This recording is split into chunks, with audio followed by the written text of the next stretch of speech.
Alright, what is going on, guys? MeeZoid here. Welcome back to another video. Guys, Cobra Map 2 of CCT or Cobra Custom Teams releases tomorrow, Saturday at 3 p.m. EST. I know I haven't uploaded in a few days. I have been really busy with just working on server stuff, so hopefully you guys understand. But guys, CCT Map 2, like I said, is coming out tomorrow. Hope to see you guys there. I'm going to be uploading like as much as I can. I think this map, I uploaded 10 videos or 9 videos over the course of 3 weeks, which is pretty good, but I'll try to upload more this time around. But yeah, if you don't know what CCT is, the quickest explanation I can say is it's a mix of HCF, factions, skyblock, and prisons. And if you guys do want to hop on and play, please join with MeeZoid.cobra.gg. Best server IP to use right here. Go ahead and hop on with that IP. This map on CCT is going to be 5-man teams. Last map, it was 8-mans, I believe, and same with the beta map, it was 8-mans, but we're going to lower it to 5-mans. This is going to probably increase a little bit of the competition when it comes to the events, like in the event schedule and stuff like that. So by the time this video is actually up, you guys can actually be able to log on and start queuing for CCT if you want a good queue position. As you guys know, we have a way different start of the world system than we did on HCF.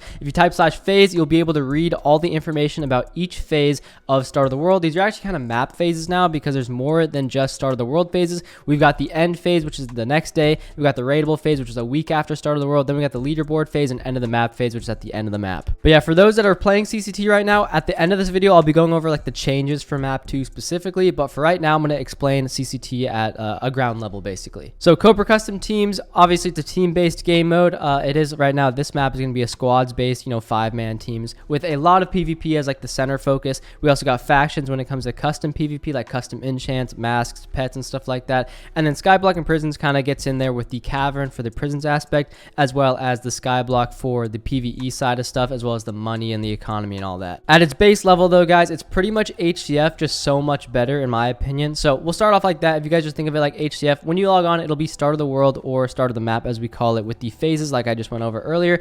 And the first phase is the gathering phase. Makes sense, you got to spend the first hour gathering. You can't even claim your base for the first hour, so everyone's on like an equal playing field. If you don't have a rank or anything like that, all you got to do for phase 1 is get as much money as you can. For phase 2, that's when you actually can claim. And phase 3 and phase 4 is where PvP enables everywhere. Phase 3, the nether actually opens, and that's where PvP is enabled for that period. And yeah, there's just a lot of different stuff that you can read over with the phases. So after start of the map or the phases, the event schedule enables after end opens the next day. And the event schedule is like one of our biggest hits for PvP because it's all of our brand new custom events on our game mode. And these events, I'm not referring to like mini games, which we do have mini games, by the way. You can see right here, we've got Battle Royale, Sumo, FFA, One in the Quiver, Survival Games, Block, Sumo, Spleef, Bed Wars, TNT Tag.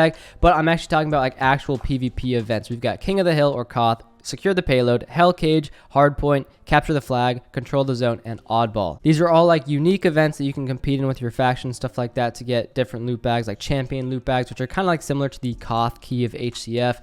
You can view all the loot of the loot bags in here with /loot bags. Going into PvE, we have the Warzone bosses, which is very similar to the League of Legends Dragon system, if you're familiar with that, where the last hit on the boss, actually that entire faction gains buffs for an hour. So we've got the Ocean Elemental, Infernal, Mountain, Cloud, and Elder. All of these give their own benefits. You can see right here, like for example, Ocean gives you +2 hearts for your team and permanent regen 1 for your team, obviously for that hour. Our more casual side of PvE, where it's like player spawned bosses, are the Hacker Eggs, which we are intending to release this map. They're pretty much just NPC bosses. Like for example, Mincadia, we have mob bosses, but on here they are intended to be like NPCs with special abilities. One of the biggest PvE features is the dungeons and the temple run, which are not yet in, but we are intending to release them this map. Again, it's a really big project, so we're going to work as fast as we can and make sure it gets out. But the temple run is a solo dungeon, and then the dungeon itself is just like a group dungeon, kind of like the ones you'd see at Mincadia, but different style, different challenges, all that sort of stuff, and all of which give really good rewards. Moving on to custom PvP, this is where the factions aspect of CCT shines. We got custom enchants. If I do /enchants, you can see all of them. By the way, for those that played map 1, we heavily altered a lot of enchants this map, so I'll get into that later down the line. We've also got masks that you can attach to your helmet for special abilities. We have armor sets, which are basically specialized armor sets that when you're wearing the full thing, you get a special ability or special effects as well. You can kind of look into all of these as well. We've got pets, which again, we've got uncommon, uncommon, elite, legendary, and ancient. We've got passive and active. Active, you right click for an effect. Passive, you can just kind of get the effect by having it in your inventory. Again, all these UIs are accessible by you guys in game. We also have a tutorial in game in the hub that you guys can check out basically all of these UIs as well. We have classes just like HCF. These are just classes that, like, when wearing the armor type, you get these these effects and abilities. Obviously, it's not like an armor set where you need a special certain type of armor. It's just any type of that armor material puts you in that class and you get those abilities and effects. We have admin items, special items that are very rare to achieve on the server, but you can get them through the champion loot bags and stuff like that. We have a skill tree, which is one of my favorite things. We got the combat skill tree, archery, sorcerer, gatherer, assassin. You can click on each of these. They all have their own pretty much just skill tree. You can unlock each of these and go in whatever order you want. Obviously, you have to be connected to the one that you're upgrading. That's how that works. You can kind of see each of the artifacts can also be upgraded. Artifacts are pretty much ability items. There's only 4 on the server. We don't intend to add a lot ever. I mean, we only have 4 right now. The very simple ones. You can see we got the Rod of Paralysis, Teleportation Ball, Pocket Spell, and the Web Egg. Again, we have a custom economy, so we have these things called machines. This is the automation of the server. So the server's economy pretty much starts off with manual mining, and then after start of the map or after like the first day or two, it pretty much processes into automation with machines. Okay, you can get machines by actually doing the task. Like, to get a machine from mining, you just gotta mine diamonds. You'll get these machine fragments, and you can see this is the recipe for a machine. All these machine fragments, a diamond in the middle, and you can craft a mining machine. But yeah, these machines, pretty much you fuel them with coal and they'll just generate resources which can be instantly sold and pretty much give you money. So that's the form of automation on CCT. And then more of a global feature, but we have custom war zones and worlds. You can see this is our custom overworld war zone. It's rethemed. It's not the same as last map. It's pretty much the same layout, but different theme and all that, more of a winter theme. But yeah, within the war zones, there are points of interest like the end exit, the end entrance, capture the flag. There's like a Koth cap zone. There's multiple of those. We can go to world nether. This is the wasteland, which again is similar concept. It has its own little region layout, its own theme and own purposes in every quadrant. And then the end, we are in the end city. It's a form of different islands. This is the safe zone island right here. We even have an end cannon that can shoot you to another island if you wish to pay money for that. But over here you can see we've got the nature island. If you break sand here, it regens. If you break a wood piece, it regens. If we go over here, you'll see a statue of a creeper, which indicates it's the creeper island. There's creeper spawners all over the place. You can go over here to the middle island. This is the center island. This is where the dragon's den is, and the dragon's den is regenerating loot chests. There's just a lot of stuff on the server, guys. I've explained this in so many different videos, and it's kind of hard to fit it all in with perfect explanation. So if any of this intrigues you, you want to play, check it out. Again, releases tomorrow, Saturday, 3 p.m. EST. Okay, so from the beta map to map 1, we had an extreme improvement in actually the gameplay of the server. We did a full map release and all that sort of stuff. We did miss some features like the midweek events, or sorry, the second weekend events like the bunkers and the faction tournament. That did not happen.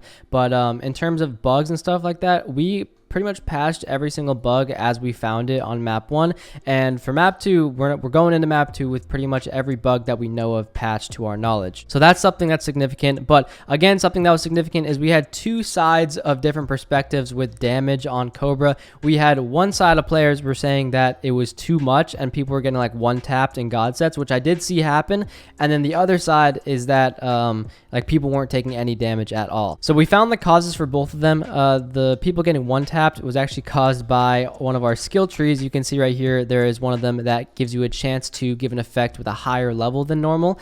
So it could give strength 3, and for some reason strength 3 in the spigot that we have was like messed up, and it was just boosting it way too much. It was not boosting it what strength 3 should have been, so it was literally like letting people get one tap and stuff like that. So that's fixed. We actually fixed that. Well, we pretty much made it super rare for that skill tree to proc last map in the middle of it, but now it's a little bit more common, so it's more realistic. You can actually get strength 3, but the strength 3 is not going to be the same at all as what it was last map. We also nerfed some of the most damaging enchants, such as rage. Rage takes a little bit longer for it to get to its highest multiple of multiplying damage and stuff like that. Pretty much all the damage enchants were reduced by a lot. You can check that in the /enchants lore. We pretty much modified all of them. You can see Deathbringer is now 1.5x damage. Execute, we lowered a lot, 1.15x and 1.4x. Pretty much just everything's a little bit more stable now because there was just a lot of weird scenarios where people would get one shot. So we'll see how this goes for this map, and if people want more damage and more luck when it comes to PvP, then we'll let that happen. But obviously right now it's a little bit more, I guess, stabilized, and it should be a little bit better. When it comes to the defensive side, where players are just living forever, we do have a little nerf to the Koth armor set, although I don't think that was the issue. It just kind of supported the issue because it's prot 4. So we are nerfing nerfing the damage boost and the damage reduction of the Koth set just by like a few percentage points. And then the main issues were the healing enchants, which were all of the above of Aegis, Enlighted, and Angelic, but it was mainly Angelic. So we nerfed pretty much all of them so that it shouldn't be healing as much. It'll be a little bit more rare to proc, and overall, just hopefully there won't be an issue where someone can sit in a corner and get crit out and not die. So again, if that continues, we know what to do to fix it. I know what we can do right now, but I want to see if like this works as it is. But yeah, that was one of the biggest gameplay balancing things. Also, the economy changes that we did from the beta map compared to map 1 were a lot better. Start of the map was way better, way more balanced. Players were actually getting machines while mining and stuff like that, which is our intention. We increased the chances to get fragments by a ton. So that's good. Pet ranches have been slightly buffed, so the percentage chance for artifacts have been increased for all of the pets. So that means instead of the uncommon having a 10 to 20% chance scaling from level 1 to 100, it's now 20 to 30% every 30 minutes, and that kind of pattern goes on, so on and so on. So we kind of buffed the ranges by 10% for the lowest and the highest for each tier. We added a new feature that when you actually place pets into a pet ranch, it will give it XP at double the rate as what you would have a passive pet upgrade in your inventories. For example, if I gave myself a chicken pet, or sorry, a Sonic pet, you can see it's 0 out of 200 XP. So basically this gains XP over time just by being in your inventory. But now a pet ranch will do the same thing for both active and passive pets, but at double the rate of it. So that's just going to be the starting rate. We're going to see how good it is at just double the rate of the passive XP gain. But, you know, again, if we want to go even higher, we will. This is kind of just a starting rate. We don't want to go too overboard, but obviously, since it's a new feature, anything's better than nothing. So I guess that's our argument for starting off with this little lower double XP thing. And now the mystery artifact item, when a pet actually generates that in a pet ranch, will now give 4 of the artifact item instead of 1. So for example, if you get 1 mystery artifact, it'll open up and you'll get like 4 Rod of Paralysis or 4 teleportation snowballs. We fixed a lot of bugs with artifacts last map, such as like being able to use a Rod of Paralysis on your own teammates. We also changed it so the teleportation snowball has a 15-second cooldown, kind of like the old days. We're still working on those. If anyone has any like ideas or bugs about those, just let us know. We haven't really focused on them too much because, again, it's like such a small part of the server. It's kind of just an extra add-on. We have a lot of quality of life changes for machines, so they will now stack up to 256 instead of 64. We're gonna see if we can add a way to buy multiple at once in the shop, which I'm sure we can, because obviously right now you can only buy one at a time, so it's a little bit hard as the map goes on. We are going to be releasing a new armor set this map called the Nightmare set, which is intended to be one of the better sets in the game.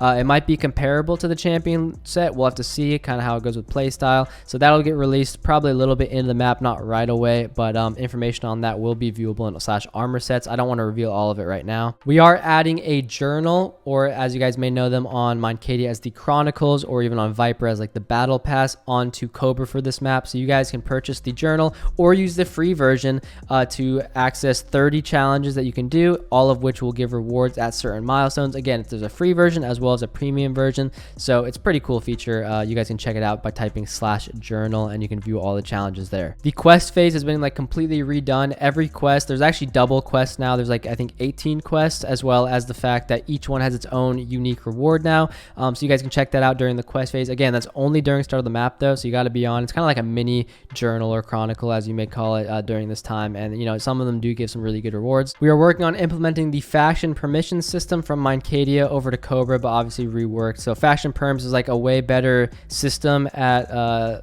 like noting what your members, your captains, and your co-leaders should be allowed to do, such as building, breaking, opening chests, all that sort of stuff. So that'll be its own system. Then we also are adding a repair UI and an NPC that players can repair their armor by spending money in case they don't have access to /fix. And we're just working on pretty much as much stuff as we can get in for this upcoming release. Again, it's releasing tomorrow, so we're working on it right now, and we're going to be going through these suggestions on the forums. We have been already. A lot of these things are actually on the forums, so we're working on that. The main priority for me though was the enchants. I want to make like combat a little bit more balanced, so I'm hoping it is this time around. But yeah, for those that want to play 5-man map, the F-top, we are actually giving out F-top rewards in store credit. So number 1 on F-top will get $300 store credit, number 2 $200, number 3 $100. So be sure to check that out if you're going to play. Again, only 5 mans, so it's not too hard to get a full faction online and just play and contest the events. They are really fun. They're all brand new, or a lot of them are brand new. Like Capture the Flag is really cool. I love Hardpoint. I love Hellcage.